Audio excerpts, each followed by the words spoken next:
The concept of us having one brain is a myth. We are actually made up of 3 brains. The first part of the brain is for basic survival skills, much like the ones found in reptiles. The next part of the brain is for processing basic emotions. This is the mammalian brain. The last part comes as a result of evolution, and it is involved in processing complex emotions. This is where we can place the cerebral cortex. The third part of our brain is also referred to as our social brain. When a newborn is given birth to, they do not have this part of their brain. The social brain only begins to grow after birth. This is why the social brain is placed in the last bit of brain development in a human being.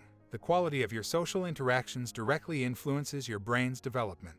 Babies do not have a single care in the world. They make life difficult for you and give you stress. Sometimes you may wonder why they can be so difficult. This is because the social brain is yet to develop in the baby. According to neuroscientist Dr. Daniel Goleman, emotional intelligence is caused by the development of the orbitofrontal cortex. The orbitofrontal cortex is what allows the social brain to develop. A human's emotional intelligence can be molded from an early age. The development of the orbitofrontal cortex is dependent on the experiences the child has in the formative years of their lives. This can shape who they become in the end. Babies look to caregivers to learn how the world works, and they can use different senses to make their first social interactions pleasurable. In fact, a baby's development is greatly influenced by how much he or she touches, looks at, and listens to his or her parents. When a baby is born, he's ready to interact with the world around him, but he can't do it alone. He needs the support of his carers, who will help to keep him healthy and happy. While these interactions are an essential part of a child's development, they're also wonderful because they're fun. In fact, early social interaction patterns can affect a child for the rest of his or her life.